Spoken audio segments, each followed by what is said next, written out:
c'est bon. Ok. Alors, bonsoir tout le monde. Apparemment, il y a déjà pas mal de monde. Le sujet donc de ce soir, c'est à la rencontre de cet autre que moi. On va essayer de faire une suite à ce qui avait été fait la dernière fois, sans pour autant que les personnes qui n'étaient pas là la dernière fois soient perdues et ne puissent pas suivre parce qu'elles ont raté la première partie.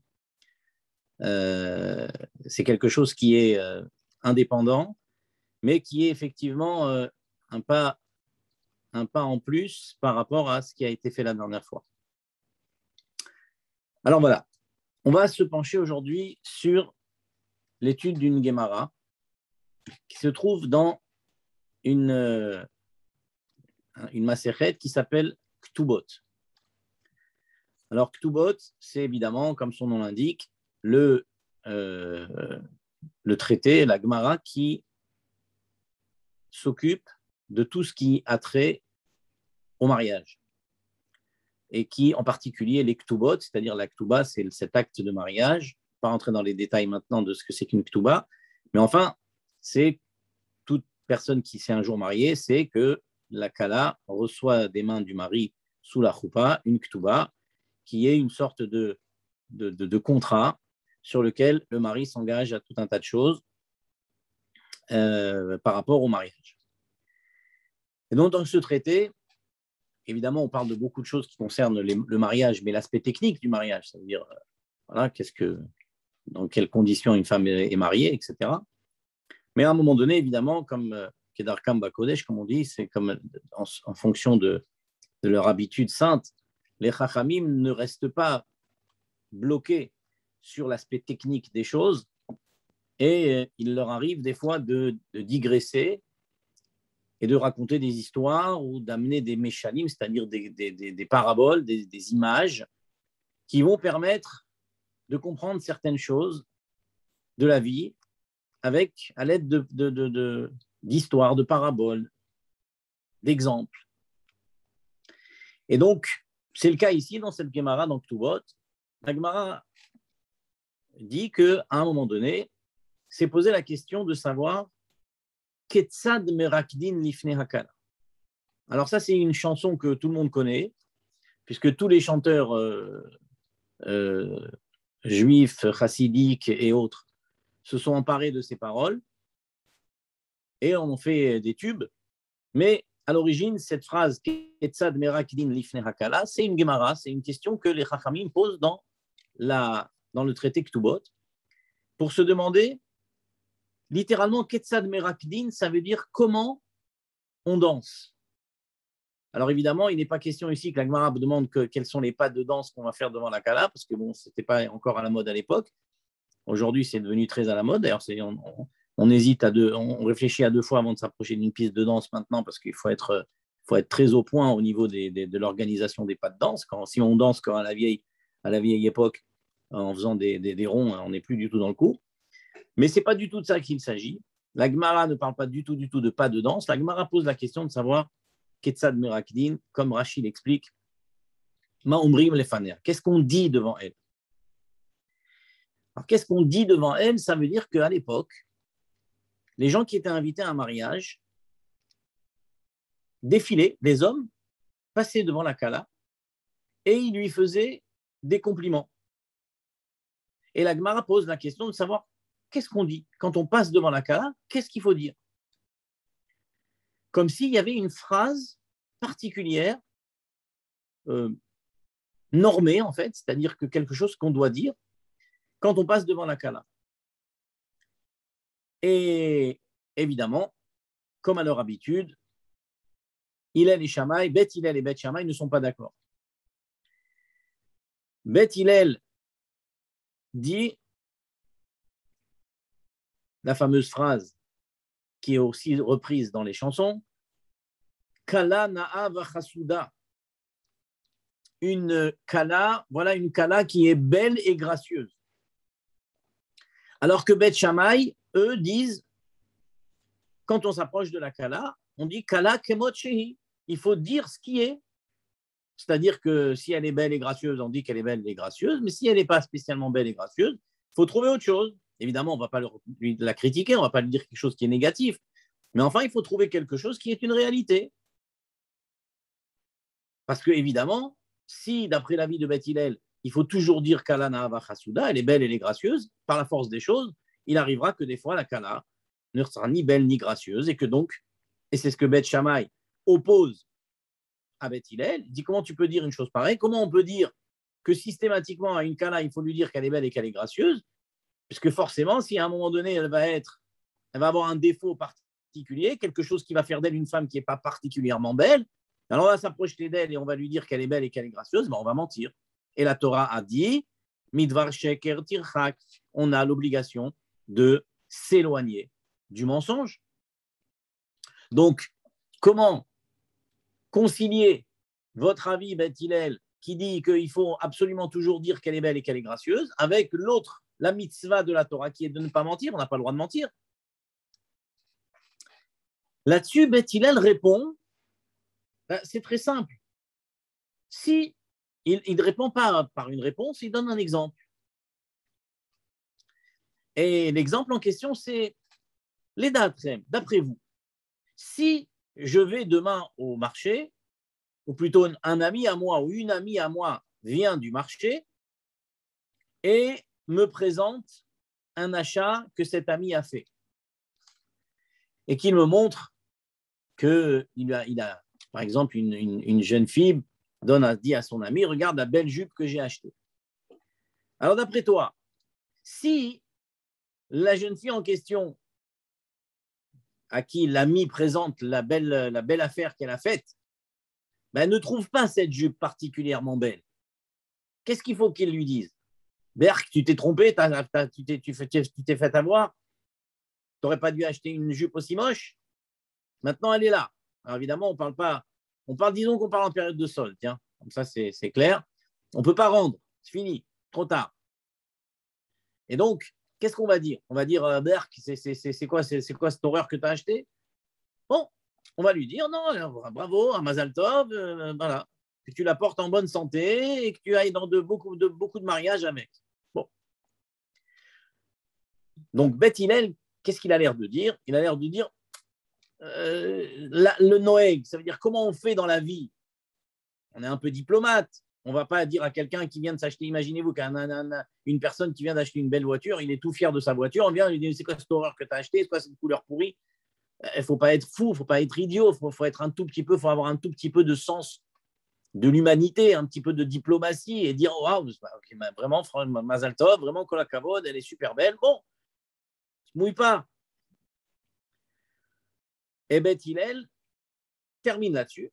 Et la Gemara a l'air de dire que c'est comme ça, la halakha, et que finalement, Léolam, d'ailleurs, la Gemara termine avec une phrase Léolam te'edata shel adam me'orevet im habriot. La Gemara termine en disant de là, on apprend que un homme doit toujours être, j'ai utilisé le mot tout à l'heure, diplomate, c'est exactement le terme. Un homme doit toujours être diplomate, avoir usé de diplomatie. Ce n'est pas de l'hypocrisie, c'est de la diplomatie. Maintenant, on va essayer de réfléchir à la réponse. Donc, Beth Shammai a posé une question à Beth Hillel technique. Tu vas voir une Kana, tu dis qu'elle est belle, mais en vrai, elle n'est pas belle. Donc, tu mens. Et c'est assourd de mentir. C'est une question technique. Réponse de Beth Hillel, c'est ben oui, mais finalement, si on regarde quelle est la réponse de Beth Hillel, c'est comment on fait dans le monde. Ça veut dire quoi? Ça veut dire qu'en général, tout le monde ment. Tout le monde raconte des histoires. Alors pourquoi nous, on se priverait? C'est quoi cette réponse? Qu'est-ce qu'elle veut dire, cette réponse? Ça n'a pas de sens. Ou alors, il y a quelque chose de plus profond qui est là et qui nous apprend quelque chose de fondamental. Alors évidemment, c'est de ça qu'il va s'agir, mais il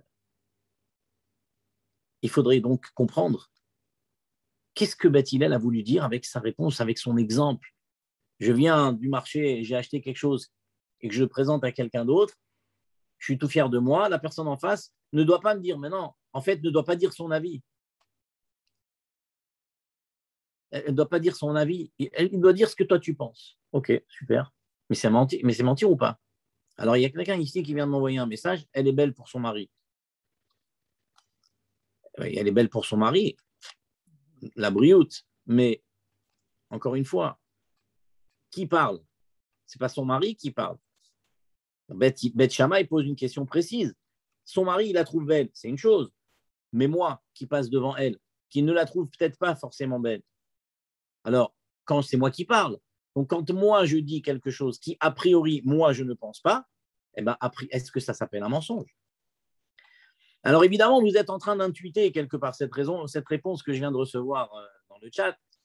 Vous êtes en train d'un petit peu d'intuiter la finesse de l'histoire. Mais vous allez voir que cette finesse de l'histoire, elle va très très loin et que finalement, on va se poser la question de savoir pourquoi cette histoire-là, pourquoi cette idée-là, on la trouve dans la Masechet Ktubot, c'est-à-dire dans le traité qui parle du mariage.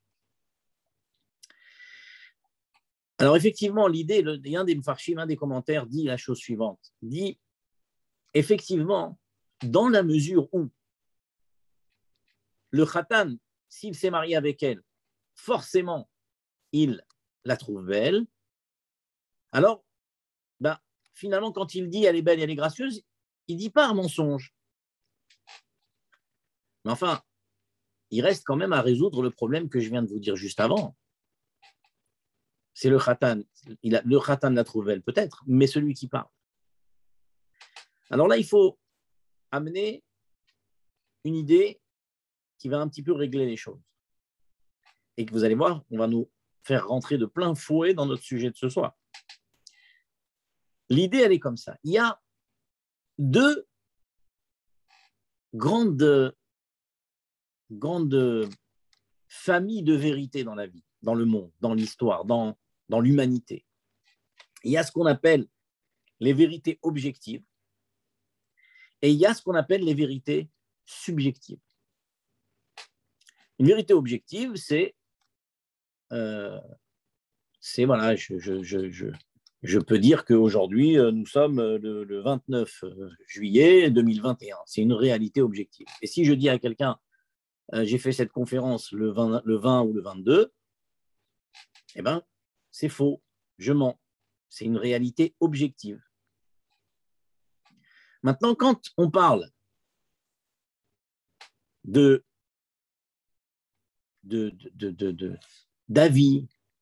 de goût, comme on dit, les goûts et les couleurs ne se discutent pas. Alors, évidemment, là, la réalité, elle est complètement subjective. Si je dis quelque chose est grand, ou si je dis quelque chose est petit, alors, grand et petit, c'est toujours en fonction de quelqu'un d'autre, quelque chose d'autre. Parce que la Terre est grande, évidemment, la Terre est très grande, mais par rapport à l'univers, la Terre est petite. Le Soleil est immense, beaucoup plus grand que la Terre, mais par rapport à la galaxie, tout l'univers, le Soleil aussi, c'est une petite étoile minuscule. Nous, on est tout petit, mais si je me réfère par rapport à une mouche ou un moustique, alors on est très grand. Donc, systématiquement, il y a des réalités qui sont absolues, objectives, et il y a des réalités qui sont totalement subjectives. Et alors, évidemment, vous voyez où je veux en venir. Pourquoi est-ce que la Masechet Ktubot, c'est la Masechet Ktubot, c'est-à-dire le traité qui parle de tout ce qui a trait au mariage, qui nous raconte cette histoire et qui nous demande de prendre conscience de cette réalité? Eh bien, c'est parce que, justement, si on a besoin d'une chose dans le mariage, c'est la capacité à faire ce travail-là, d'envisager les choses de manière subjective. En d'autres termes, le commentateur qui me dit que ce n'est pas un mensonge parce que dans les yeux du Khatan, elle est belle. Qu'est-ce qu'il est en train de me dire? Il est en train de me dire que pour tout ce qui est objectif, alors la réalité, c'est la réalité, point à la ligne. Mais pour tout ce qui est subjectif, on doit être capable, et c'est ce que Beth Hillel dit à Beth Shammai, si demain ton ami vient du marché avec quelque chose qu'il a acheté et qu'il est tout fier de lui, tu vas lui dire quoi? Elle est moche? Mais de quel droit? Qui tu es pour trancher de cette manière-là, cette chose est belle ou cette chose est moche? Tout dépend des goûts de chacun. Donc je ne peux pas dire c'est. Je dois avoir la capacité de regarder la réalité avec les yeux de l'autre. Je dois être capable d'enlever mes lunettes, de prendre celles de l'autre et de voir avec. Je passe devant la Kala et à cet instant, je me suis quand même déplacé pour un mariage et me suis quand même déplacé pour faire la mitzvah de Mesameach Khatan Vekala. Je ne suis pas là pour donner mon avis, je suis là pour faire plaisir. Et donc, pour faire plaisir, il faut que je sois capable de prendre les yeux de l'autre et de regarder avec, de faire ce travail de remise en question de mon opinion à moi, de ma subjectivité à moi, et de prendre conscience que finalement, mon avis n'est pas absolu. Ce n'est pas parce que moi je pense de cette manière-là, écoutez bien les mots que je suis en train de dire, parce que c'est la base des bases, de la base des bases du mariage. Et peut-être que j'aurais dû encore ajouter quelques bases. Ça veut dire que ici, le point fondamental, c'est la capacité à regarder les choses du point de vue d'un autre. Et vous savez, toutes les disputes, allez, je ne vais pas dire toutes parce que ça serait prétentieux de ma part de savoir toutes les disputes sur quoi elles se basent, mais une immense majorité des disputes qu'il y a dans un couple, elles se basent pour deux raisons, pour deux erreurs successives, l'une derrière l'autre.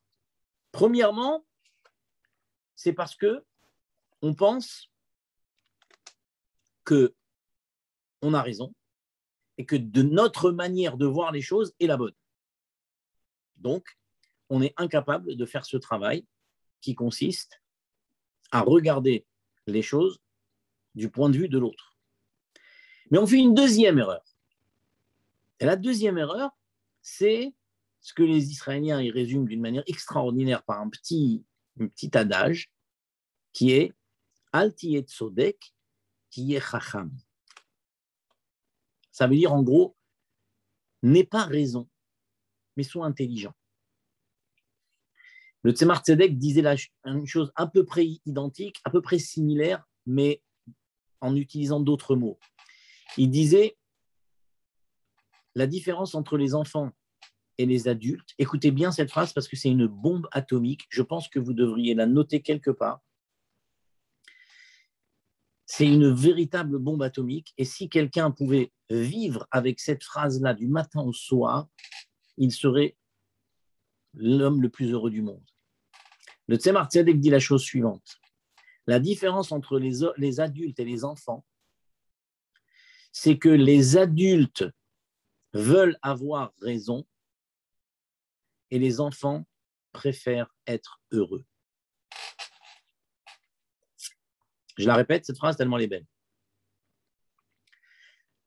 Les adultes veulent avoir raison et les enfants préfèrent d'être heureux. Préfèrent être heureux. Alors, qu'est-ce que ça veut dire? Ça veut dire, je vais revenir sur les deux erreurs dont on parlait tout à l'heure. La première erreur, c'est de se dire, comment on peut voir les choses autrement que comment moi je les vois? C'est pas possible. C'est pas possible. Je suis l'intelligence personnifiée. Quand Dieu a envoyé sur terre l'intelligence, il m'a fait moi. Donc, je ne peux pas me tromper. Alors, je caricature un peu, mais vous savez, je précise, je caricature un peu. Parce que malheureusement, pour avoir vu pas mal de couples se taper dessus, n'ai pas vu de couple se taper dessus physiquement, Baruch Hashem, mais je ne doute pas que ça, malheureusement, ça peut arriver aussi. Quand je dis se taper dessus, c'est-à-dire se disputer. Et dans la majorité des cas, c'était en fait un peu ça. Que finalement, mais mon avis est le bon. Donc, je ne comprends pas que tu ne comprennes pas ce que je comprends. Je ne comprends pas que tu puisses penser, voir, analyser, interpréter les choses autrement que comment moi je le fais. Donc ça, évidemment, ça paraît gros, quoi. Quand on dit ça comme ça, dans une conférence, on dit, mais attends, mais il rigole ou quoi? Mais je vous garantis que c'est l'un des principaux problèmes que l'on rencontre quand on essaye de gérer des problèmes de Shalom Bayit. D'accord? Donc, la rencontre avec l'autre que soi, ça commence d'abord par enlever ses lunettes. Enlever ses lunettes. Et s'habituer doucement, doucement à voir les choses de la manière dont l'autre les voit. Alors attention, attention. Je ne suis pas en train de dire que je dois systématiquement adopter l'avis de l'autre. Ça ne veut pas dire parce que je comprends ton avis que forcément je ne peux pas avoir et conserver le mien.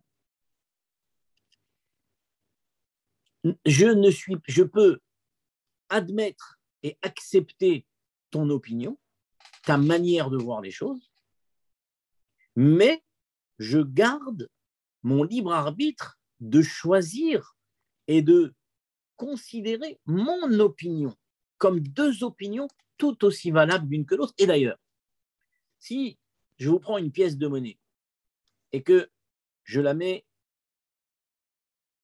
face à moi et que vous êtes face à moi, je vais voir la face que vous ne voyez pas et vous allez voir la face que je ne vois pas. Et si je vous décris la face que je vois et que vous me décrivez la face que vous voyez, personne n'aura raison et personne n'aura tort. Seulement, c'est une question de position dans l'espace qui me fait voir les choses différemment de mon interlocuteur. Donc, tout est là. Il y a quelqu'un qui m'a envoyé un petit message dans le chat. Et l'ego, alors? Le fait de ne pas admettre qu'on puisse avoir une opinion différente de la sienne, c'est évidemment une expression ultime de l'ego de la personne. Parce que si une personne, qu'est-ce qui peut déranger une personne de dire oui, d'abord, je n'avais pas vu les choses comme tu les vois, mais effectivement, ta manière de voir les choses est intéressante. On peut aussi voir les choses comme toi, tu les vois.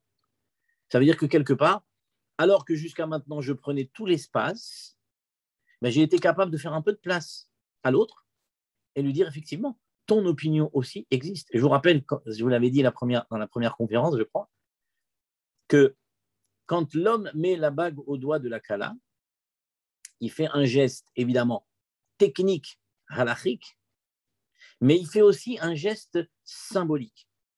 Alors technique halachique parce que pour se marier avec une femme, un homme doit lui donner un objet de valeur qui a au moins une valeur d'une prouta qu'elle accepte de recevoir. Et le minhag Israël a été pris qu'on fait ça avec une bague.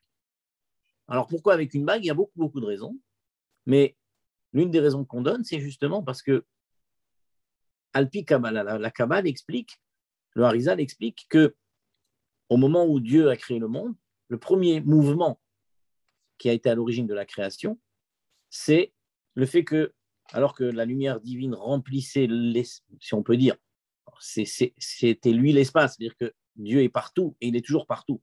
Mais si on peut dire, le premier mouvement de la création, ça a été que Akadosh Baruch Hu limite, contracte sa lumière pour qu'il y ait un endroit, évidemment tout ça c'est imagé, Mais l'idée est là. C'est-à-dire que si Dieu avait laissé libre cours au dévoilement de sa lumière, aucune créature n'aurait pu exister. Donc, il a fallu qu'il contracte sa lumière, le fameux Tzimtzum, pour permettre à l'autre d'exister, pour permettre au monde d'exister. Alors, Dieu a été capable de faire ça. Imaginez-vous, alors que Enod Milvado, il n'y a que Dieu qui existe. Et partout, non seulement il est partout, mais c'est le partout qui est dans lui. D'accord? Donc, et pourtant, le premier geste qu'il a fait pour créer le monde, c'est de contracter sa lumière. Ça veut dire de laisser en fait de la place pour que le monde existe. D'accord? Donc, la bague ici, que l'homme fait rentrer dans, enfin, que l'homme met au doigt de la Kala, symbolise ce vide que l'homme doit faire à l'intérieur de lui pour laisser la place à sa femme, pour qu'elle puisse rentrer dans son monde, lui laisser la place. Mais quand on dit lui laisser la place, ça veut dire quoi? Elle a une place, c'est bon, elle a une chaise, elle a un lit, elle a une table, elle peut s'asseoir. Dans la maison que j'ai prévue, il y a de la place pour elle. C'est évidemment pas une place physique dont on parle, c'est une place morale, c'est une place dans son ego, dans sa personnalité. Je dois lui laisser de la place pour qu'elle puisse exister dans mon monde. C'est-à-dire que, évidemment, attention à tout ce que je suis en train de dire, c'est valable dans les deux sens. C'est pas réservé à l'homme qui doit faire ce travail pour la femme. Mais on l'a dit la dernière fois, c'est vrai que dans la mesure où, disons, je ne vais pas me faire des amis en disant ça, mais disons que l'ego de l'homme est peut-être souvent, pas toujours, mais souvent plus développé que celui de la femme. Alors effectivement, c'est un travail qui est plus important chez une femme qui a naturellement une place en elle pour quelqu'un d'autre. Vous avez compris que dans la mesure où une femme a un utérus, ça veut dire que physiologiquement, à l'intérieur de son corps, il y a déjà prévu la place pour un autre, ce qui n'existe pas chez un homme. Donc, effectivement, c'est un travail qui est peut-être plus important. C'est pour ça que c'est l'homme qui donne la bague au doigt de la femme, d'ailleurs. D'accord? Donc, ici, c'est important de comprendre que finalement, on est en train de parler, on est en train de dire que la possibilité, le premier mouvement, le mouvement que l'on doit faire pour permettre le mariage, c'est donner la possibilité à l'autre d'exister à l'intérieur de son monde et donc, pour en venir à notre exemple du départ, et donc, finalement, de faire en sorte d'être capable de voir la réalité du point de vue de l'autre. Alors, ça va très, très loin. Ça va très, très loin parce que, vous savez, dans 90 fois sur 100 que on me contacte pour des problèmes de Shalom Bayit, l'une des phrases que j'entends le plus souvent, c'est « on se dispute pour des broutilles ». Oui, parce qu'en fait, si on se disputait pour des choses graves, des choses importantes, alors évidemment, ça existe aussi, hein, Dieu préserve, évidemment qu'il y a des choses qui existent. Mais enfin, en tout cas, à moins d'avoir un problème, on va dire des problèmes pathologiques, des graves dysfonctionnements psychologiques, émotionnels, des choses. Quand on est dans la fourchette, on appelle la fourchette de la normalité, entre guillemets, des mots un petit peu compliqués à dire, mais enfin. Alors effectivement, les problèmes, les choses pour lesquelles on se dispute sont souvent des choses qui sont petites. Mais c'est souvent, justement, ces petites choses du quotidien qui font qu'on n'arrive pas, on a un mal fou à admettre l'opinion de l'autre, à admettre que l'autre puisse penser autrement que moi. Alors, on va, pour illustrer un petit peu notre propos, on va prendre un pasouk qui, de prime abord, est extrêmement étonnant. Et il se trouve au tout début de la création du monde, dans Bereshit. Et au tout début de Bereshit, quand Dieu crée la femme, il dit Donc, Adam et Chava vont ensemble, ils ont une relation, et ça y est, Adam, il a enfin finalement trouvé son partenaire, il est content. Et la Torah dit un verset, un passouk très très bizarre à ce moment-là. Elle dit Alken ya'azov ish et aviv ve'et imo ve'davak be'ishto ve'hayo levasar echad. C'est pourquoi, littéralement je traduis, c'est pourquoi un homme abandonnera son père et sa mère et il se collera à sa femme. Vedavak beishto. Vedavak, c'est vraiment le mot coller. Hein. En hébreu, en Israël, pour dire de la colle, on dit devek. Donc, il se collera. Ça veut dire il s'unira. Mais la Torah n'a pas dit il s'unira. Elle dit, ça existe aussi le mot s'unir. Mais là, la Torah utilise un mot vedavak. Davak, ça veut dire. Et puis, c'est une colle. Vehayu levasar echad. Et ils deviendront une seule chair. Alors, évidemment, Rachid dit à ce moment-là, oui, Vehayu levasar echad, ils s'unissent et puis ils deviennent une seule chair parce que de leur union va naître un enfant et cet enfant sera la résultante des deux chairs finalement. Il y aura la moitié des cellules, chaque cellule aura la moitié du génome masculin de l'homme et l'autre moitié du génome féminin. Donc forcément, effectivement, dans l'enfant, il y aura la moitié du père et la moitié de la maman. Mais quand on regarde un petit peu plus près, à l'origine de ce Vedavak Veishto, c'est Alken Yazov Ish et Aviv et Imo. Un homme doit abandonner son père et sa mère. Mais qu'est-ce que ça veut dire ça? Un homme doit abandonner son père et sa mère. Mais pourquoi il doit abandonner son père et sa mère? Et puis depuis quand un homme, quand je dis un homme, c'est-à-dire un être humain, un homme pour pouvoir s'unir à sa femme, il doit abandonner. Mais mitzvah de Kibud Avaim, comment ça marche? Alors, il y en a qui ont voulu dire, évidemment, il y a un pérouche qui dit, non, attention. Alken Ya Azov. Le Ya Azov ici, ce n'est pas abandonné dans le sens abandonné. C'est Ya Azov dans le sens Azov, Ta Azov Imo. Quand on voit l'âne de son ennemi, alors on doit, est-ce que tu vas le laisser comme ça? Non, Azov, Ta Azov Imo, ça veut dire va l'aider. Et donc, le mot Azov ici, il voudrait dire Alken Ya Azov Ish et Aviv. Il va aider ses parents et il va se coller à sa femme. Enfin, même Azov ta Azov imo, le verbe la Azov en hébreu, qu'on le veuille ou non, ça veut dire abandonner. Donc pourquoi c'est ce terme qui est utilisé? Alors écoutez bien. Quand on a la chance, Baruch Hashem, d'être issu d'une famille entre guillemets, entre mille guillemets, attention, parce que bon, qui ont eu un peu classique, quoi, un père, une mère, et qui sont restés ensemble jusqu'au mariage de leurs enfants, Bezrat Hashem, et plus tard. Alors les enfants, quand ils regardent leurs parents, pour eux, c'est gouche. Ça veut dire c'est un bloc. Papa, maman, c'est un bloc. Ils ont rarement vu l'un sans l'autre. Et puis, voilà, quand ils voient l'un, ils imaginent l'autre et vice-versa. Parce que c'est... Alors, demandez à ces enfants-là de réfléchir et d'imaginer que, vous savez, tes parents, qu'aujourd'hui, tu vois comme un seul bloc, eh bien, un jour, ils ne se connaissaient pas. Il fut un temps où ils ne se connaissaient pas. Ils savaient même pas que chacun ne savait pas que l'autre existait.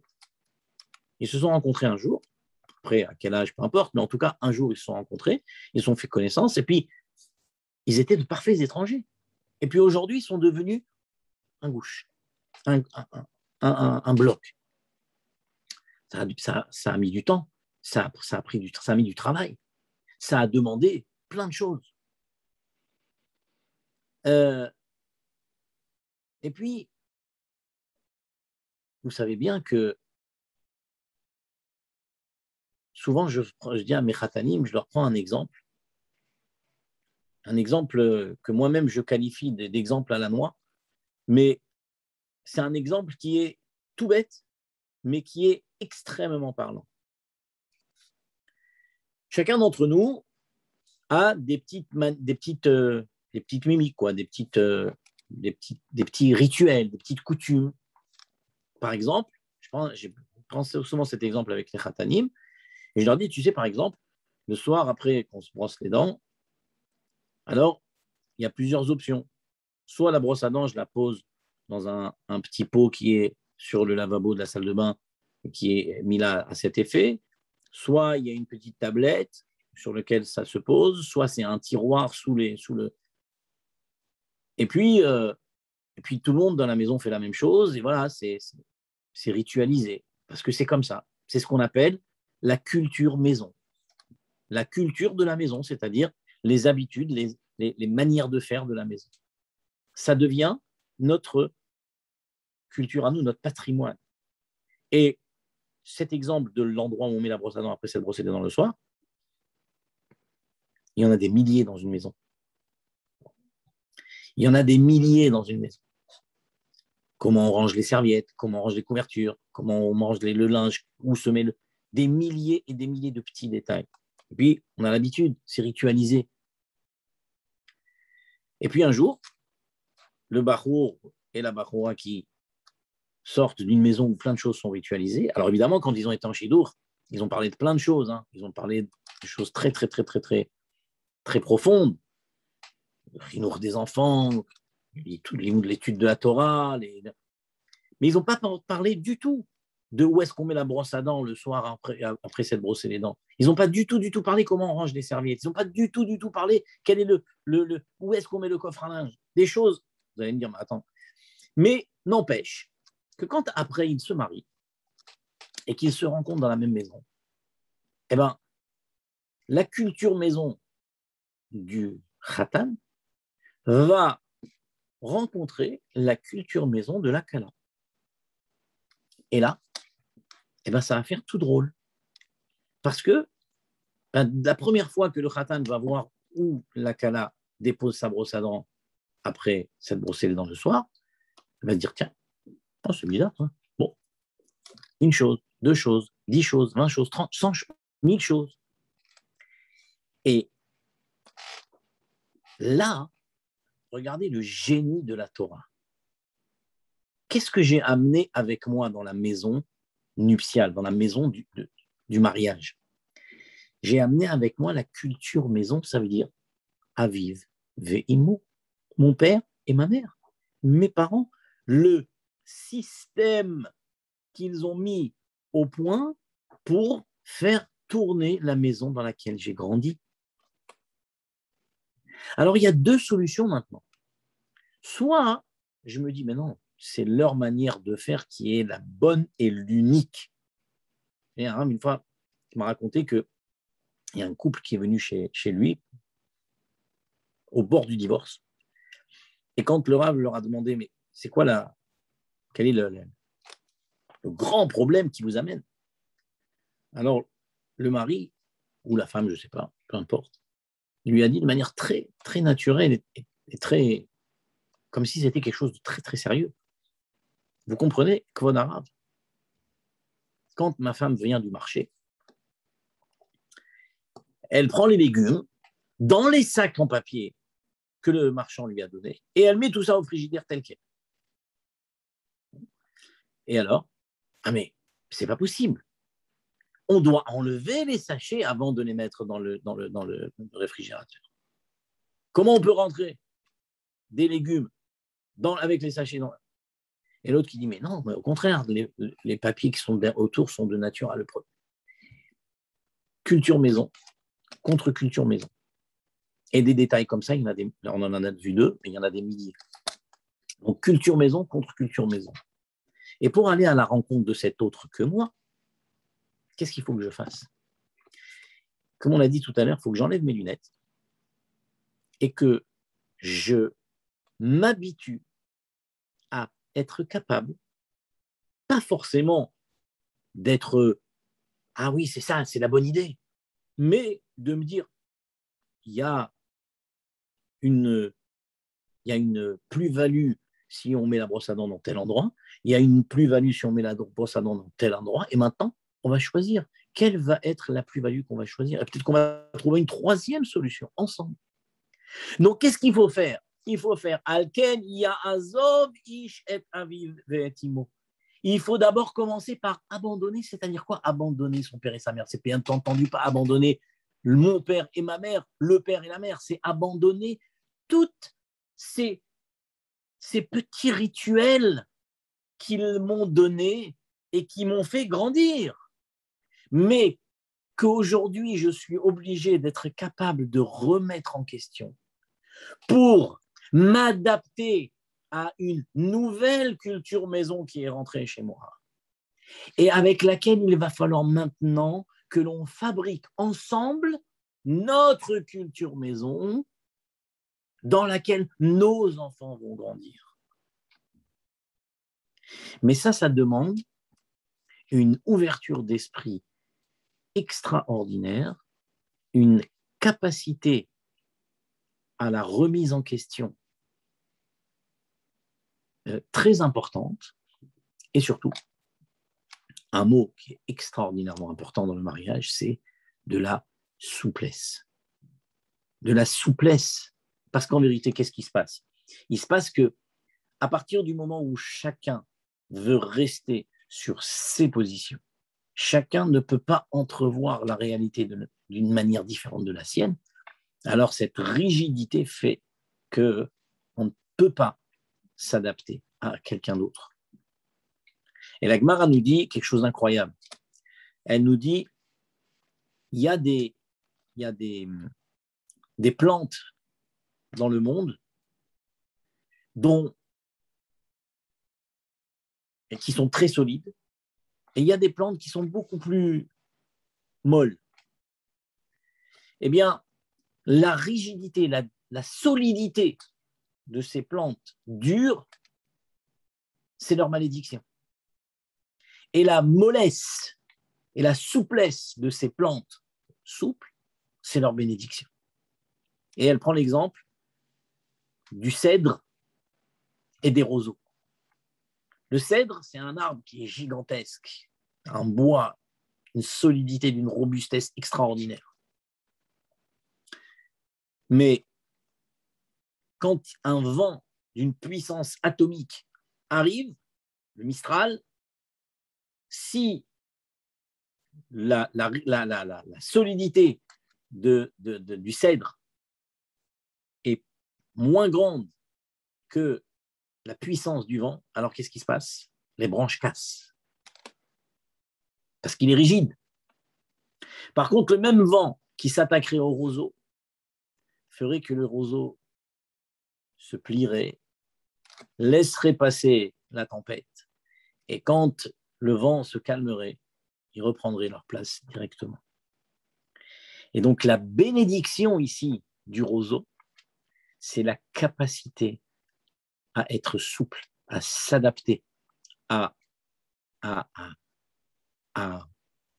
laisser passer, à intégrer les avis différents, la capacité à avoir une opinion divergente de la sienne qui s'oppose à la nôtre, sans s'opposer évidemment, parce que, encore une fois, toute l'idée est là de dire que dans la mesure où on est dans la subjectivité, et dans la grande majorité des cas, on est dans la subjectivité, parce que dans tout ce qui est objectif, il y a rarement de divergence.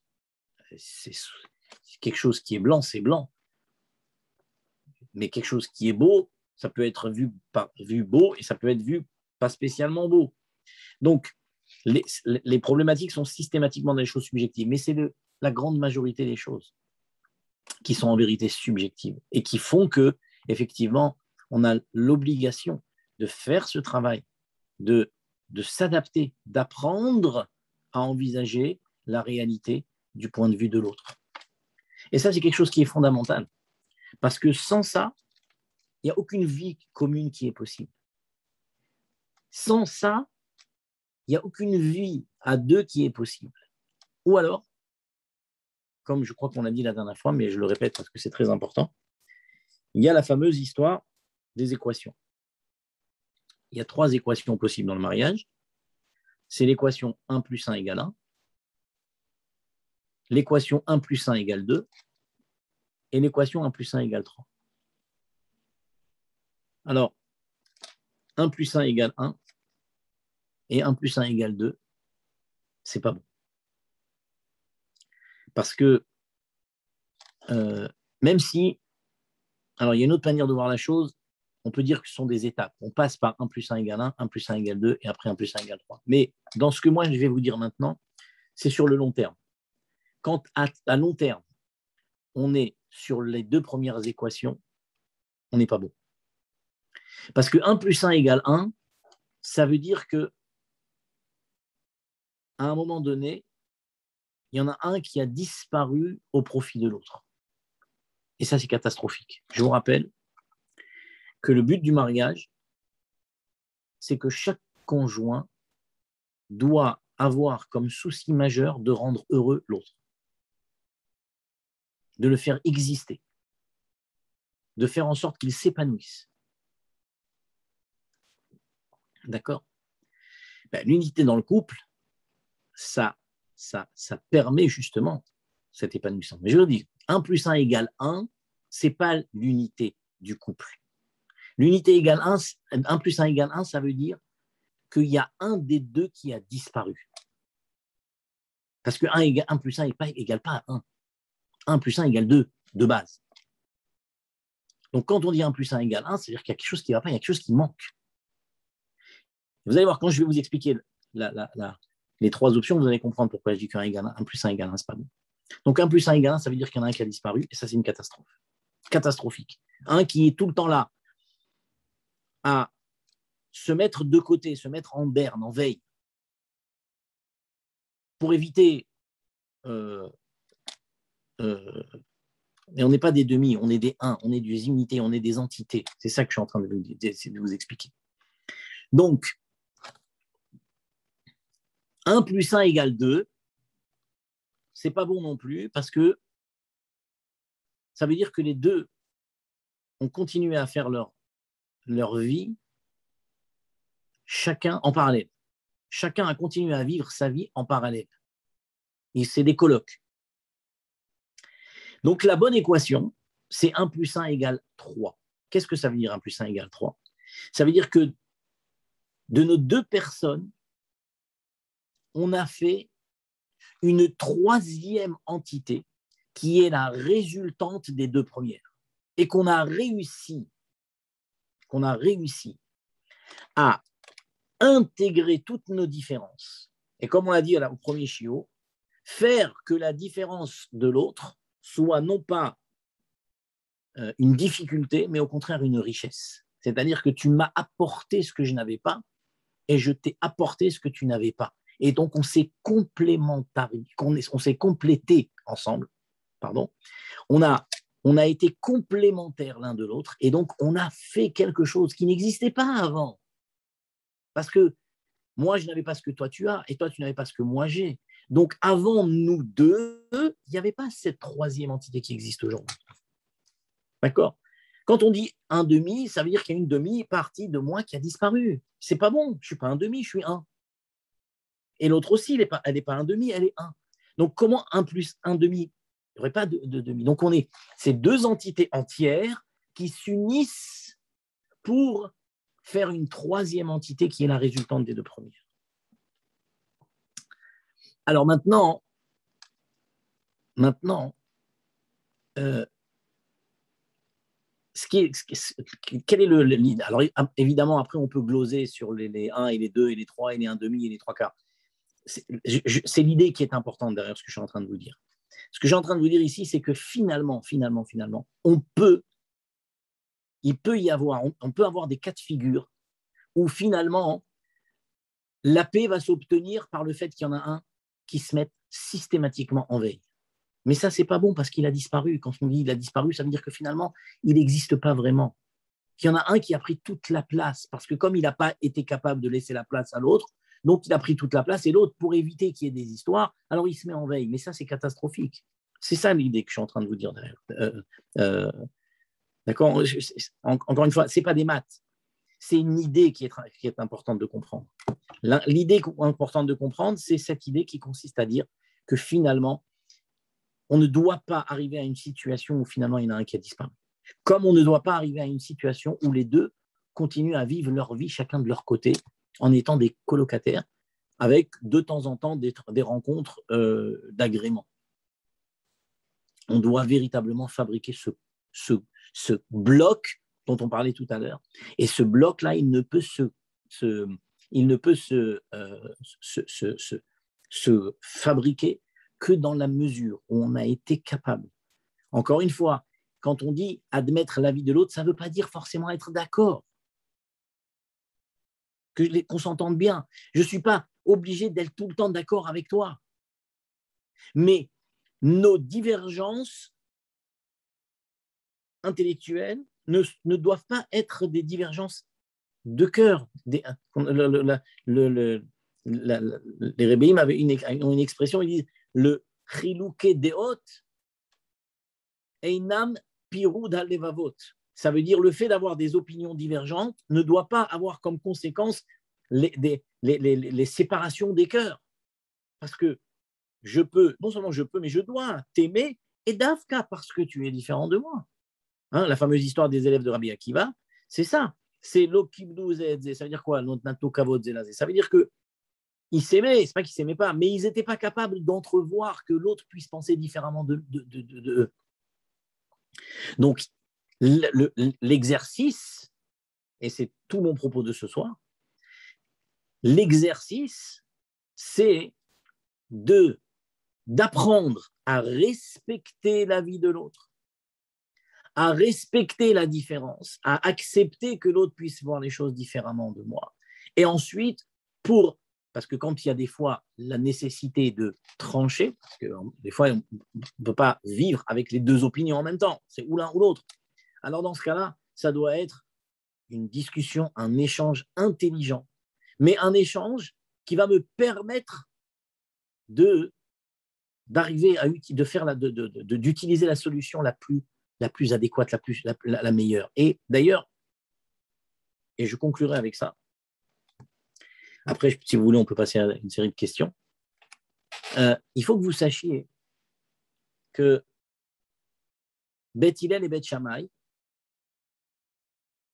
on a toujours dit qu'ils étaient toujours en marloquette. Et on dit, la halakha, elle est toujours tranchée comme Beth Hillel. Alors, on demande pourquoi. Alors, il y a beaucoup d'explications pourquoi. Mais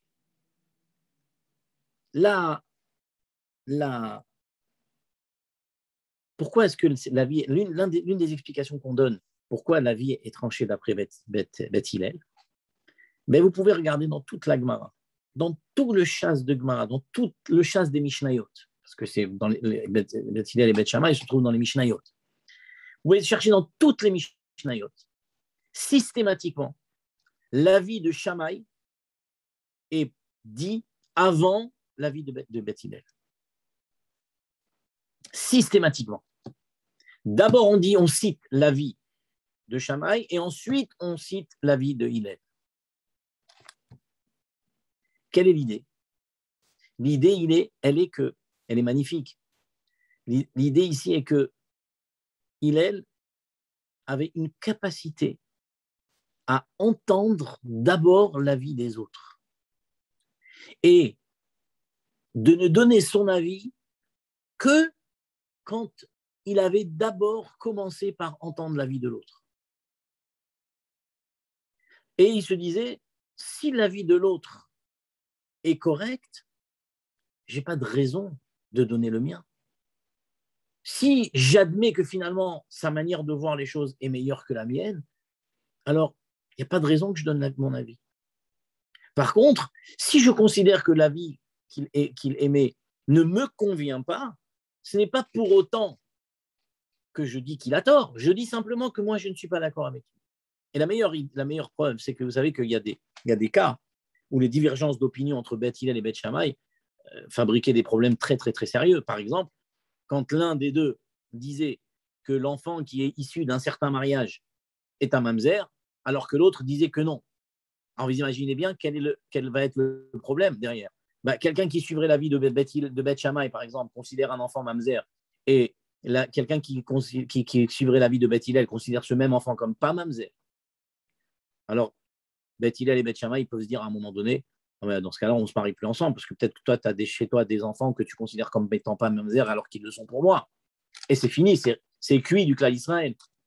Eh bien, on dit, la Gemara dit clairement, Lo nimneu Beth Hillel minisa et Beth Shammai minisa et Beth Hillel.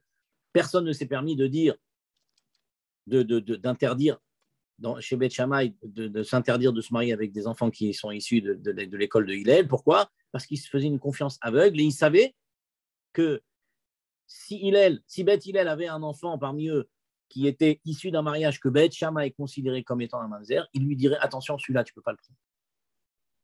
Donc ça veut dire qu'ils avaient un respect incroyable pour la vie de l'autre.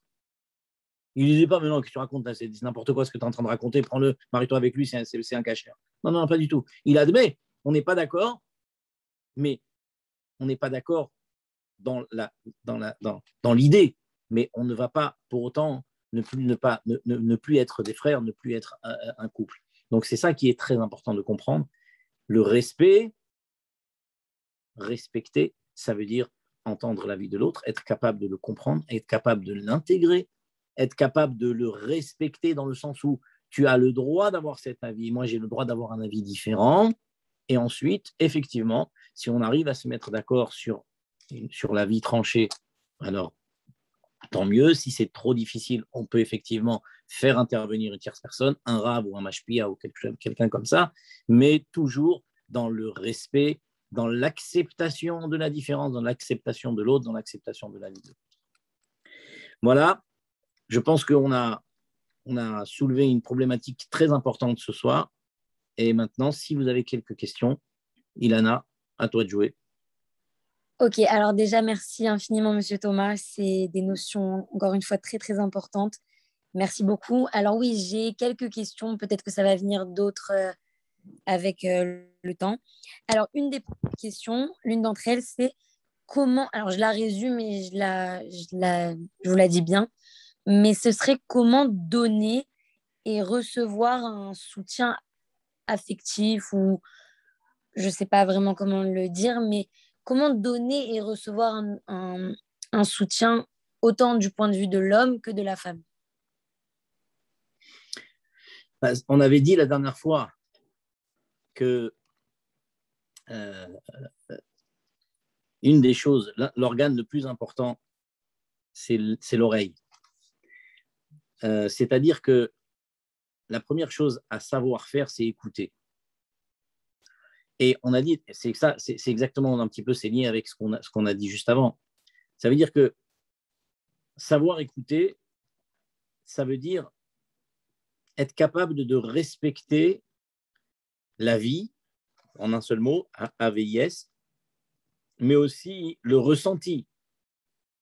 Vous savez, on a dit la dernière fois, je crois, si un enfant tombe et se fait mal, chas shalom, alors il y a une bonne vieille habitude qui consiste à dire c'est rien, c'est rien. Alors quand on dit ça à un enfant, qu'est-ce qu'il fait? Il pleure de plus belle. Pourquoi? Mais parce que lui, il a mal. Et vous lui dites c'est rien. Donc il considère que vous n'avez pas pris en compte sa douleur, sa difficulté. Vous dites c'est rien. Comment tu peux dire que c'est rien alors que moi j'ai mal? Donc il pleure de plus belle pour vous montrer, mais tiens, tu verras que c'est pas rien. Oui, c'est quelque chose. Nous, on croit le rassurer en lui disant c'est rien, mais en fait, on ne le rassure pas. Au contraire, on l'inquiète sur le fait qu'on n'a pas reçu son ressenti. On n'a pas intégré son ressenti. Donc, la première chose à faire, c'est de lui dire je sais que tu as mal, tu as dû te faire très mal. Mais ne t'inquiète pas, ça va passer. Donc, déjà, la première étape, c'est de ce qu'on appelle faire l'accueil des sentiments. Accueil des sentiments, c'est quelque chose qui est fondamental. Quand une femme vient exprimer une difficulté ou un homme vient exprimer une difficulté, une femme vient exprimer une douleur psychologique, une douleur émotionnelle, tu m'as fait de la peine, je me suis senti pas considéré. C'est pas dire oh t'exagères, oh là là, qu'est-ce que j'ai fait, qu'est-ce que j'ai dit, oh là là, tu t'énerves pour rien, t'es susceptible. Attention. Ça marche pas ça. Ça marche pas ça. Parce que Je ne peux pas dire à quelqu'un qui a eu mal, non, tu n'as pas eu mal. Quelqu'un qui a pris une chaise sur le pied. D'accord? Il dit, oh là là, c'est qu'une chaise. Tu ne vas pas me dire que c'est un truc pareil, ça t'a fait mal. Mais comment on peut dire une chose pareille? J'ai mal. Là, pour le coup, c'est objectif. En tout cas, moi, j'ai mal. Peut-être que c'est le même coup chez toi, tu n'aurais pas fait la même douleur, mais en tout cas, moi, j'ai mal. Donc, comment tu peux me dire, j'ai pas, non, mais ça va, tu n'as pas mal? Non. Donc, la première chose, le premier mouvement extrêmement important, fondamental, ça aussi, c'est quelque chose qu'il faut graver dans le marbre, c'est accueil des sentiments. Je prends en considération l'expression émotionnelle que l'autre m'exprime. Et à partir de là, je ne suis pas obligé de donner des conseils. Déjà, lui faire un renvoi comme quoi j'ai pris en compte, j'ai entendu, j'ai pris conscience, j'ai compris. Là, ça commence déjà par rassurer. Il n'y a rien de plus frustrant que quelqu'un à qui on veut exprimer une souffrance et qui ne fait pas cas de cette souffrance, ou qui dit oh, tu exagères, tu la pousses, ça va, c'est pas. Il n'y a rien de plus insupportable, il n'y a rien de plus terrible. Et malheureusement, c'est très fréquent. Parce qu'effectivement, on dit oh, c'est bon, vas-y, tourne la page. Non, non. C'est encore sur mon estomac, si je t'en parle, c'est parce que j'ai besoin de t'en parler, j'ai besoin de te l'exprimer, j'ai besoin que tu l'entendes. Et donc, j'ai besoin que tu le reçoives surtout. Et donc, on doit respecter ça, c'est ça le kavod. Kavod, ça veut dire, kavod, ça vient du mot kaved. Kaved, ça veut dire lourd.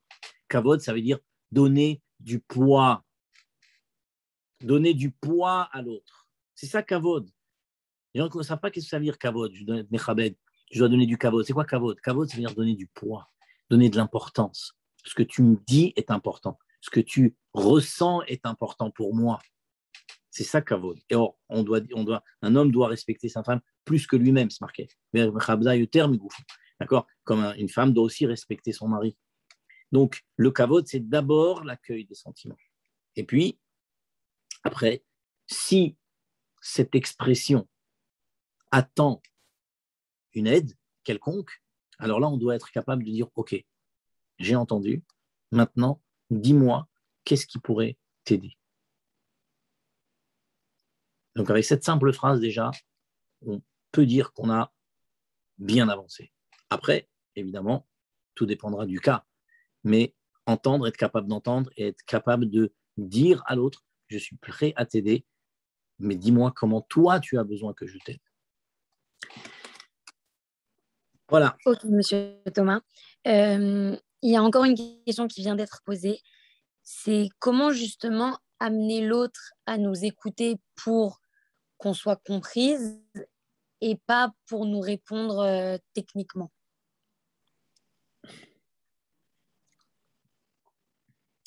Alors, ça c'est le souci numéro un, c'est ça. C'est que c'est toujours très difficile de demander à l'autre d'avoir une certaine attitude. C'est-à-dire que quand on parle, on fait ce genre de conférence, c'est que pour les deux écoutes et que en vérité, chacun prenne sur soi de faire. Vous savez, alors, ce que je dis très souvent à des couples qui viennent me voir, et je leur dis, la première des choses qu'il faut savoir faire, qu'il faut apprendre à faire, c'est arrêter de parler à la deuxième personne. Tu.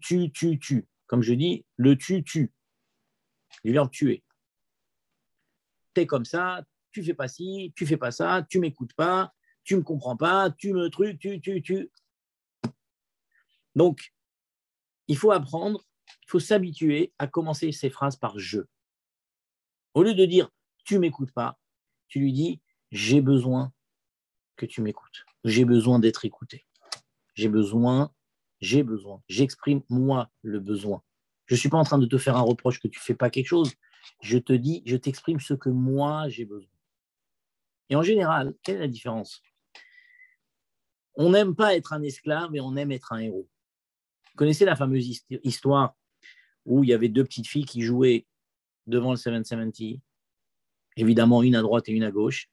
Et à un moment, le rabbi est sorti du 770 et il a fallu qu'il passe entre les deux petites. Et comme il ne voulait pas passer entre les deux petites, alors tout le monde s'est demandé qu'est-ce qu'il allait faire, qu'est-ce que le rabbi allait faire pour pouvoir se sortir de cette difficulté.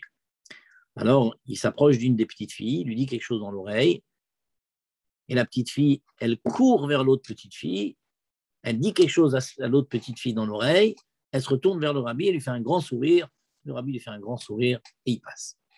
Alors évidemment, tout le monde s'est jeté, entre guillemets, sur les deux petites filles pour savoir qu'est-ce que le rabbi vous a dit.